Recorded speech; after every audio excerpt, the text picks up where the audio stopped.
Welcome to Live Your Life Out Loud podcast. I am your host, Stefanie Thayer. This is a place for tired and overwhelmed women to gather together. Whether you are seeking or already following God, I aim to bring hope, fulfillment, and purpose to your life. So let's dig in. Hey, I am so excited to do this kind of last minute impromptu podcast because there was something that came up. It's all over the media and it's really near and dear to my girlfriend's heart, Cindy. And she has been on the show before on episode 3. We talk about healing from abortion. And so if that is something that you think would bless your life, please go listen. It's actually the most popular podcast I have up episode. And Cindy comes actually with a background in the medical field. She's an amazing emergency room trauma nurse. She's probably done other nursing things. And her career has evolved over time, I think, because of some of her passion and her experience about abortion. And we were connecting over a story that's really getting a lot of media attention right now. And so I wanted us to walk through it and talk about the truth, give it visibility and awareness, because there's a lot of things being said either out of emotion and or not understanding, and it's truly incorrect. So I am going to turn it over to you, Cindy, and I may interrupt you because I am a layperson. I'm not medical. But so if you could just give us a little bit of an overview of what the story is and kind of what the media is doing with this story, that would be amazing. Sure. So I want to start. So this is a story about chemical abortion or abortion pills and the risk that it puts on women, and this death that this woman had in Georgia a couple of years ago after taking the abortion pills. So I just want to give a quick history of where we've come. So in 2000, abortion pills were legalized in the United States. And at that time, they were legal up through your 7th week of pregnancy. And you were required to go to a abortion clinic, doctor's office, wherever, to have a in-person visit with your doctor, an ultrasound to confirm that you had a viable pregnancy and for them to know exactly how far along you were. And then you were prescribed these abortion pills, which you would take, you would go home, and you would manage your abortion at home on your own. In 2016, the FDA extended the 7 weeks through the end of the 10th week. So starting in 2016, you could now take these pills through the end of the 10th week of your pregnancy. I do And have a question. These are okay, different than morning after pills, this, correct?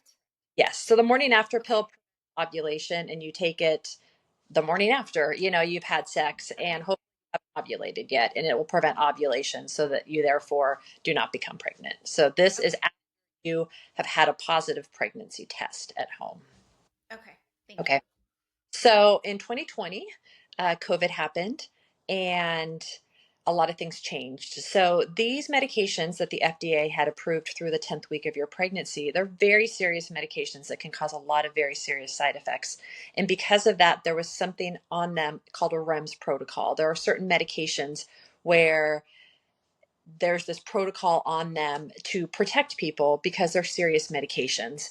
And the REMS protocol was that a woman had to go in to a clinic in person. She had to have an ultrasound confirming a viable pregnancy before she could be prescribed these pills. Well, in 2020, the Biden administration, because of COVID, removed REMS protocol from these pills so that women could then not have to go into a clinic because of the, safety or whatever during COVID, and even got to the extent where women could order these abortion pills online.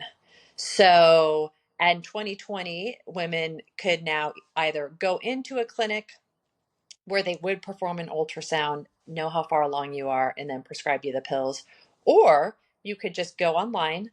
They ask you to send them a picture of your pregnancy test, which could be anybody's pregnancy test, right? And ask when your last menstrual period was, which, by the way, most women have don't track it very well. And based on your last menstrual period, they would say, okay, you're under 10 weeks pregnant, and so we're going to send you these pills in the mail, and you're going to manage your abortion at home. So that's where we're at right now today, where Mm. that's where abortion pills stand. Now, every state is different. Some states you cannot do a chemical abortion whatsoever. Abortion is completely outlawed. There are some states where you cannot have an abortion after 6 weeks or after 7 weeks or after 15 weeks. Then there's states like California where you can have an abortion all the way through 40, the 40th week of your pregnancy. And so Georgia, the state that we're talking about, is starting in 2019, before Roe v. Wade was overturned, they passed a law saying that at 6 weeks was when the cutoff was. Basically, when they could detect a viable heartbeat, you were no longer allowed to have a chemical or a surgical abortion. So And this is something I want to call out a little bit here, because what's being said in the media is that this is all because of the overturning of Roe versus Wade, and that's really not accurate. That's not not in Georgia, correct. right. Georgia has actually Okay. these laws on the books. Now, in 2022, when Roe v. Wade was overturned, there was some talk about what was going to happen in Georgia with their existing law. So there was a little bit of stuff up in the air for a bit of time over the summer of 2022. So that leads us up to the case of this woman. And I just want to read. I don't want to speculate, and I don't want to say anything that, isn't true. So I'm reading, what has been reported about this woman. So her name's Okay. Amber Thurman. And she discovered she was pregnant with twins in the summer of 2022. And she wanted a surgical abortion in her home state of Georgia. And she was hoping that the ban would be paused during this time. So she was 6 weeks pregnant with twins, and she wanted a surgical abortion. Well, at that point, she was too far along to have a surgical abortion in Georgia. And so she kind of waited a little bit because she was hoping that this would get overturned, with everything going on with Roe v. Wade. But at 9 weeks, that hadn't happened. And so she sought care at a clinic in North Carolina. And on the day of her appointment, she hit traffic, and the clinic could not hold her appointment because she was 15 minutes late. And so instead of having her surgical abortion at the clinic in North Carolina, she was given the medication abortion, what we just discussed. And she went home after taking the pills. She experienced cramping, and her condition worsened over several days with vomiting, heavy bleeding, according to the reports. She was transported to the hospital in Georgia on the evening of August 18th, where the doctors discovered she had not expelled all the fetal tissue from her body. So that's important to remember. She was diagnosed with acute severe sepsis the following morning, but a DNC was not performed. They continued to gather information and dispense medication to her instead of performing the procedure, even though her breathing was rapid and she was at risk of bleeding out. And then 19 hours later, they decided, as she was severely deteriorating, she was taken to the operating room. They did a DNC. They also had to perform a hysterectomy. And during that procedure, her heart stopped and she died. So Mm. tragic. I mean, that is a tragic story. It is so, so sad. And so what is being reported is that the abortion ban is what killed her. And so let's just unpack some of the facts about this case. So the first thing is every maternal death in Georgia gets reviewed by a committee. There's lots of committees all over the place. And what Gotta they love a meeting. and so what the Georgia Maternal Mortality Review Committee found is that this death was preventable if she had had a DNC sooner. So that is Okay. all that they report. They do not speculate the motives of anybody, but they just said it was a preventable death. She Right. should have had a DNC sooner, and she didn't. And so what's happening is the media is taking it to the next level and saying, well, she didn't have a DNC because the doctors weren't allowed to do it because of abortion laws. Right, which is false. And that, yes. And so Yeah. so let's break it down. So first of all, she's 9 weeks pregnant with twins. So every week with the abortion pill, every week that you wait to the end of that 10th week puts you at more risk for having a failed abortion. Your baby's getting bigger, your placenta is growing, your uterus is growing. There's just more product I mean, that sounds like a very Right. bad word, but there's more baby in there. and there's more surrounding, things that are going to be harder to expel the And closer you. is it even more so with her having twins? Yes. Like Yes. double. Yes. So this girl's at risk. Like, she's already at risk because one, Okay. she's pregnant with twins. Two, she's getting into the outer limits of, when the effectiveness of this medication takes place. The reason it's Okay. at the end of the 10th week is because after 10 weeks, your baby's too big. Your baby is too Right. big to expel this way. Um, And so so let me ask a question. So at that after the 10-week point, you would have to have a surgical abortion. correct. Okay. Correct. And And it's okay. go ahead. I just wanted to pause really quick because I'm sure some people are like, aren't you supposed to be talking about the Lord and how does this connect and all of that? I just want to say, I forgot to say this at the beginning, that the Bible is really clear and you see how Jesus lives his life, and it's always with truth and with love. And if you want to dig into it, Ephesians 4, the last half of that chapter, talks about how we are all called to live in love and truth. And so this is a conversation around that, a really hard conversation. And I know it's emotional for a lot of people, but what is the actual truth? And are we serving each other by perpetuating things that are not factual? Are we honoring this young lady who passed away? How do we bring it back to a place of healing, what the Lord actually intends Right. for us, which is life and really beautiful? I'm sure you'll go there at the end, but I just wanted to make sure Right. we see the whole purpose of why these things are so important in Right. this really tragic story. Right. Yeah. Correct. And in Amber's case, she had wanted to have, stated by her friends and family, she'd wanted to have a surgical abortion. And honestly, although I'm opposed to abortion, no matter what type of abortion it is, that would have been a safer option for her. Right. She would have been under the care of a physician. And, the fact that she was 15 minutes late and they told her she couldn't, do this procedure, and then sent her home 4 hours away across state lines, with this medication is really not caring for a woman well. Right. And so um, so she ends up in the hospital, and from what I've read from other sites, she was in the emergency room. She had a foul smelling um, discharge from her vagina, and she was already unstable enough for them to diagnose her with sepsis in the ER. So let's talk about sepsis. Go ahead. Yeah, So explain what sepsis yes, is. there is there's sepsis, there's acute sepsis, there's septic shock. It's kind of, this continuum. But this, if you want to define what sepsis is, from the CDC website, it says sepsis is the body's extreme response to an infection. It is a life-threatening medical emergency. Okay. Okay. So when you get a diagnosis of sepsis, it is considered life-threatening. And because of that, the government has created these protocols, these sepsis protocols that all hospitals are required to follow. And there is a lot of reporting and follow up that happens um, with these sepsis patients because it's so life threatening that the government wants to make sure that hospitals are treating these patients effectively.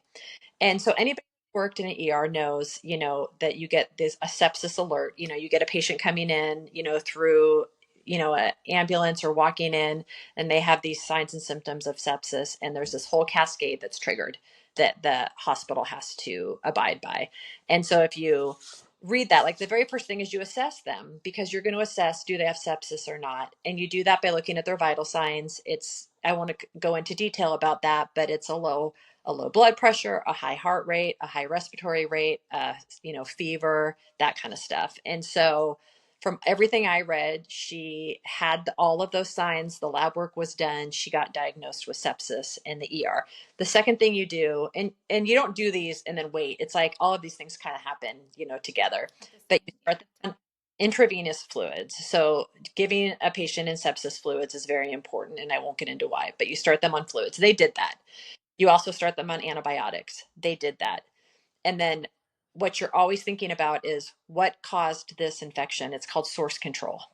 and what caused this infection and how do we reverse it. So in Amber's case, the cause of the infection was the retained fetal tissue that she had not expelled, causing the foul smelling vaginal, discharge. And that's where they failed on this sepsis protocol. They assessed her, they gave her fluids, they gave her antibiotics, but they did not go to the source and eliminate the source of the infection. I don't know why. I don't have enough information to know why they didn't do Right. that. I can tell you two things. Two possible scenarios is that she came in and the babies were dead and there were just products of that pregnancy left in her uterus causing an infection. The second possibility, and I've not heard anybody say this, but it's a possibility, is that those babies were still alive. And this is what was caught, her body was trying to expel this because she took the medication to cause her to contract and to be put into Yeah. labor, but the babies were still alive. And if that's the case, then people could say, well, yeah, they couldn't have done anything. These babies were still alive. And in Georgia, you can't, do anything for women. So then I went to what is the law in Georgia? Like, what I is the looked it up actual too. law? Yeah. And it's House Bill 481. It's called the Life Act. It was originally passed in 2019. It was up for, some discussion in 2022, but it did end up staying, it did end up continuing to be the law in Georgia. And in section 4 of this House bill, it talks about that you cannot have an abortion after 6 weeks, after there's a viable, after there's a heartbeat. And then it kind of goes into some definitions. And it says abortion is the act of using, prescribing, or administering any instrument, substance, device, or other means with the purpose of terminating a pregnancy. So when you think about Amber, if she was still actually pregnant with alive twins, then that law says they can't do anything for her at that point. They cannot use any Right. prescription of medication, administer any instruments, any devices, anything to end that pregnancy. If the babies were not alive still, then this part does not apply to Yeah. her. They're not terminating anything. However, in the next part, it talks about how if there is a medical emergency, the prescriber is allowed basically to do whatever they need to do to save the life. And so let's go back to what is sepsis? The definition of sepsis is a life-threatening emergency. It says right here in this law that in a medical emergency, the doctors can basically do whatever they want. And it says a medical emergency means a condition in which an abortion is necessary in order to prevent the death of the pregnant woman Yeah. or the substantial and irreversible physical impairment of a major bodily function. So it's not even that her life is in danger. If her uterus is in danger, Right. they can perform an abortion. So again, if she was not pregnant, this law doesn't apply. Right. If she was pregnant, the doctors have the legality behind them to perform that abortion. And the one that I found, I was looking up some of the women's clinics that are in Atlanta, and it says the way they worded it was if the pregnancy threatens the life of the mother or if the pregnancy endangers the health of the mother. And so both of those would apply in this scenario. So there was definitely a miss, and what you're saying is really fair. I'm married to a medical professional.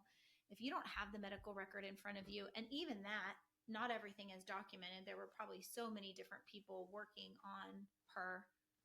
It's very hard to say. And I actually think it's pretty dangerous and disrespectful for people to be so blatantly making statements as if they know when they Or may arms not. back, right? Right, exactly. Or arguing, especially as lay people. I mean, I can just say being married to a medical person now for 20 years, it's the way things work or how they go through triage, or it's not what you would think as just a lay person. It's pretty surprising. And so I think we have to be careful when we start speaking as if we know when it's a profession we do not know. Right. And I think that the point I want to make is legally, these this hospital was well within their rights to perform a DNC the moment that woman was diagnosed with sepsis. They legally were well within their rights. Now, why they didn't do that, I can't say. I don't know. But what is happening is the media and pro-abortion advocates are taking it to the next step and saying it's because these doctors were afraid to do a DNC on this woman because they were afraid they were going to lose their license because they were afraid of these pro-life, laws that are in effect in Georgia. And I can't say that that is not true. But I can say legally they were well protected. And this had been a law since 2019. So they were 3 years into this law at this point. If these hospital systems and the people that worked for them didn't understand what their rights were as medical professionals, shame on them. Shame on them.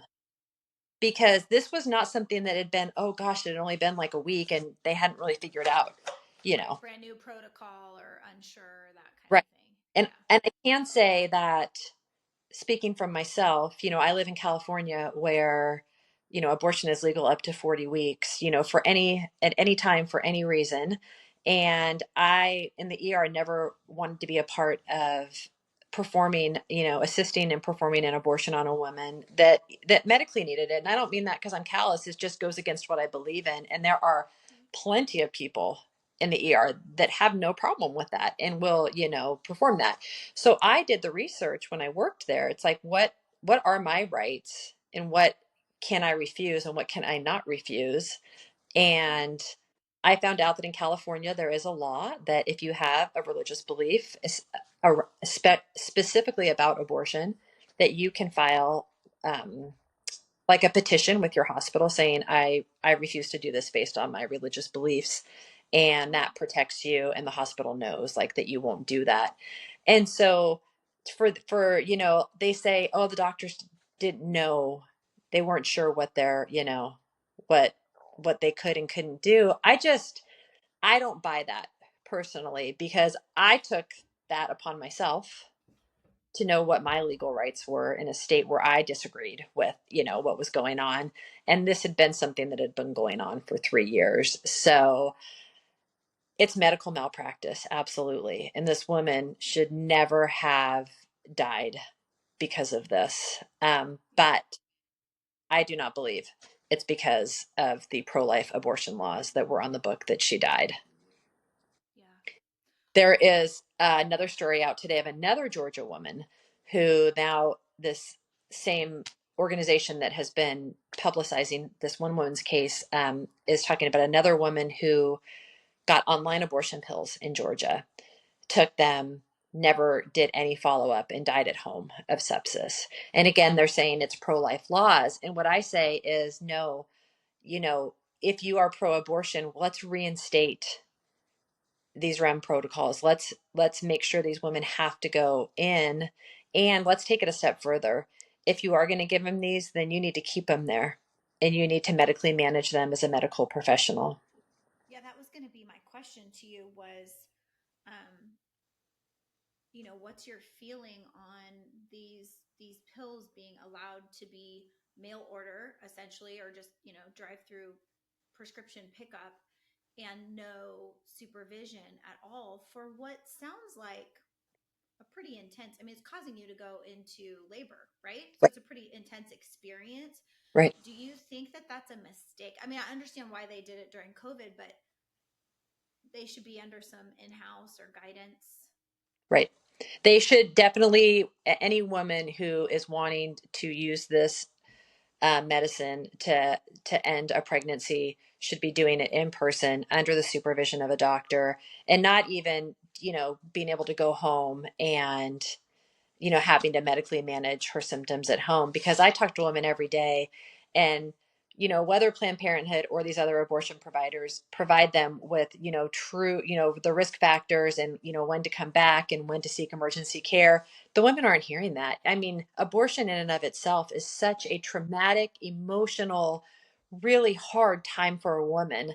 And so for them to then be expected to understand and comprehend, you know, risk factors and warning signs and have to manage that themselves during the one of the most traumatic times of their life. Right. That's They're overwhelmed. yeah, and that is not taking care of women well. And I've not personally had patients like this, but I know colleagues that have, where these women are getting abortion pills and they're much further along than 10 weeks because they can get them online and they can, lie about when their last menstrual period was, and then they literally deliver a live baby in their bathroom. So, which leads to a whole nother level of traumatic. Right. So if you were someone who was a pro-choice advocate, which I'm not, just to clarify, I would suggest that the argument is that it's for the woman, it's her choice, it's her body. So wouldn't you want to protect her Mhm. body, right? Which would then make logical sense that, hey, we can't just be having these be drive through mail in orders because there's so many risks associated with it. You gave it some classification. You said like REMS or Well, the oversight. REMS protocol is what they had on the medication because it's such a serious medication.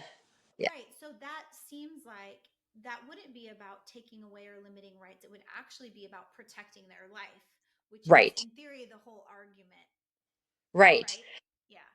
Yes, and I won't get into, what I believe is the reason that they continue to pull, they continue to give way more access with way less oversight. I have Yeah.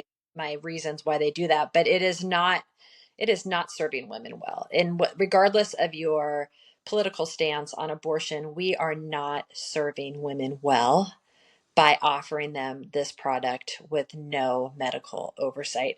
The other thing I haven't even talked about is ectopic pregnancy. So, an ectopic Mm-hmm. pregnancy is when your pregnancy implants not in your uterus, but outside your uterus. And that in itself is a life threatening condition. If you take abortion pills and you have an ectopic pregnancy, it's not going to work. You are going to think it worked because you're going to bleed. So, you're going to Why take them. doesn't it work?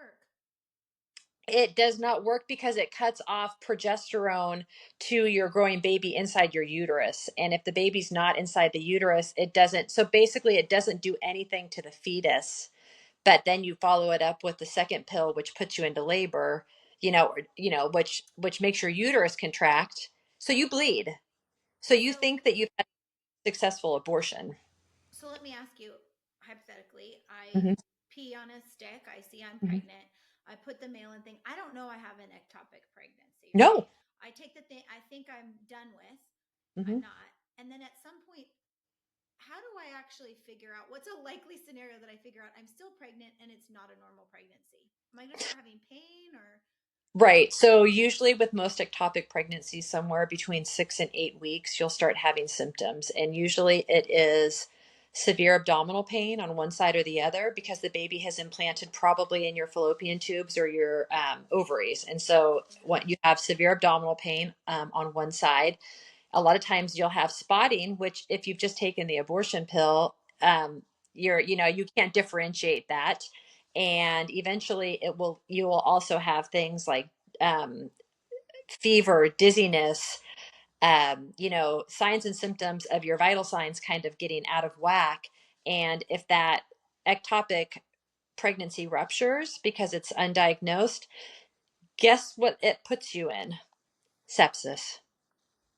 What happens with sepsis? You know, High risk for death. So, do, right. do you know what percentage of pregnancies are ectopic? It's really interesting because they've always said somewhere between 1 and 2% of pregnancies are ectopic. However, since COVID, the number has risen and it's more like it's like 5% now. And they don't know why. So if let's say you had to go in the office to get this medication, Mhm. would they give an ultrasound before? And if they did, would you know if you have an ectopic pregnancy? Yes. And that's what we do at our Okay. center. And one of the main reasons, that we provide ultrasounds for women is because if they don't have what we call a viable pregnancy, then they should not be moving forward with abortion. And so the three things that anybody looks for is one, the first thing you look for is a pregnancy in the uterus. The second thing you do is you measure the fetus to know how exactly how far along the woman is. And then the third thing you do is you look for a heartbeat and you measure that. And if the baby doesn't have a heartbeat, it's not considered a viable pregnancy. It means you've probably you're probably going to miscarry. The baby has died. And so that is what we're always looking for and what any provider is looking for. And so even Planned Parenthood will not prescribe you abortion pills if they do not see a pregnancy in the uterus. Okay, Um, good. yeah. And But so it so, requires you going in. yes. And so Yeah. I Yeah. mean, it just blew everybody's mind when they took the REM protocol off of that and said women no longer need to have an ultrasound before they, you know, can get these pills. And the other thing I always tell women is, it's so important. If you are going to proceed with abortion, please go in person. Please do not get pills through the mail because there's no follow up. And so these women call this online, Yeah. place and they say, go find care, go. And a lot of times they say, call a pregnancy center. They'll do an ultrasound for you, but don't tell them you had an abortion. And we get that all the time. So women will say, I'm pregnant. This is my last menstrual period. And they will come in for a ultrasound with us. And then we always verify it with our own pregnancy test because we can only do an ultrasound if they have a positive pregnancy test. They have a positive pregnancy test because you will continue to have a positive test for weeks after an abortion until all of those hormones are out of your system. And Yeah. we do an ultrasound and there's no pregnancy in the uterus. The first thing we think is, oh my gosh, this person might have an ectopic. Why does she Yeah. have a positive pregnancy test, but we can't find a pregnancy anywhere? And Right. then Danger, danger. Yeah. yeah. And so then we start explaining to them, what their risk factors are, that they may have an ectopic. These are the signs and symptoms. They need to go to the ER. And then they will say, I had an abortion. I just wanted to make sure it worked. And they told me to call you guys. But so how can you rule out in that scenario that it's not ectopic? So we cannot rule out that it's not ectopic. So a lot of times, like for us, we always assume ectopic if we don't see a pregnancy inside the uterus. But a lot of times we do what's called a limited obstetric ultrasound. And so it does not using Doppler. We don't use Doppler in the ultrasounds that we provide because Doppler has its own risks with the heat that it is emitting to the baby. And for the Hmm. purposes of what we do not want to expose the baby to that risk. It's not necessary. And I'm not trained to diagnose a ectopic pregnancy. And so it's a very complicated, skilled ultrasound that I have not been trained for. And so when we don't see a pregnancy where we expect to see it, we look for an ectopic and I have found them. But a lot of times you won't. And so if the woman has no symptoms, we should explain to her what an ectopic is, explain to her all the signs and symptoms and when she needs to go to the ER if she has any of these. If she has any of the symptoms, we send her straight to the ER. And there they will do a more extensive ultrasound with Doppler that they can diagnose an ectopic. Okay. And we see them all the time. The number of them is really on the rise. And so it is definitely something that women need to be concerned about. And different things give you more risk factors. If you've had certain STDs in the past, your risk factors are higher. If you've had a C-section, your risk factors are higher. If you've had an IUD, your risk factors are higher.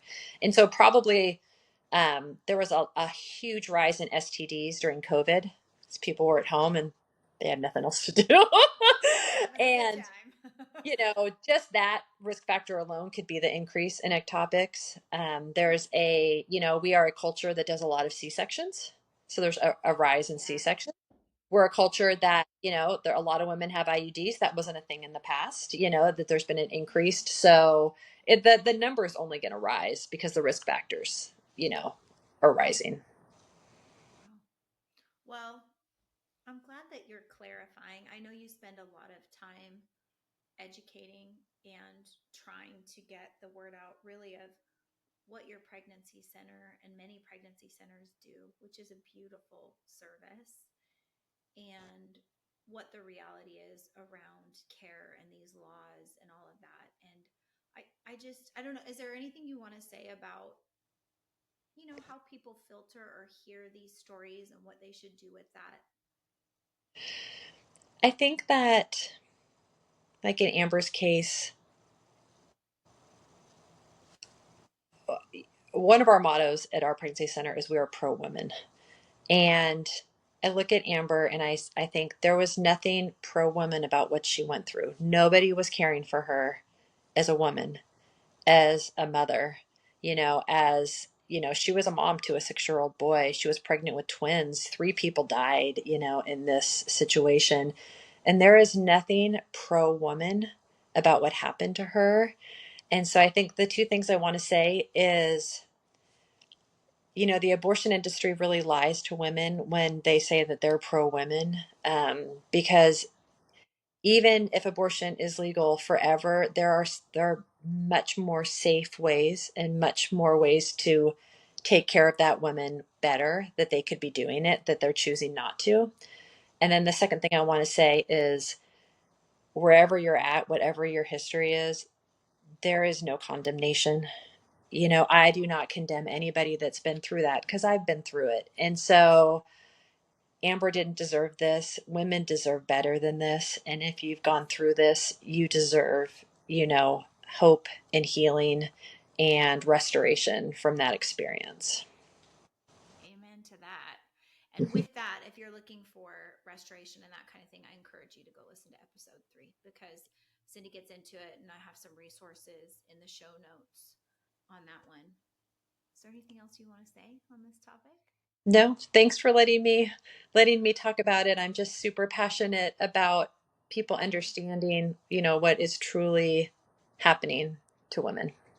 And I know you love women and your life is evidence of that. So I thank you. I'm glad we were able to record this. We'll get this out there so hopefully people can be informed on Right. what's going on. Yeah, Thank thank you. you. I hope that today's podcast was a blessing to you. We appreciate you over here at Live Your Life Out Loud. If you could go follow us, share this podcast, and give us a review, it would greatly help us get the word out. Have a wonderful week.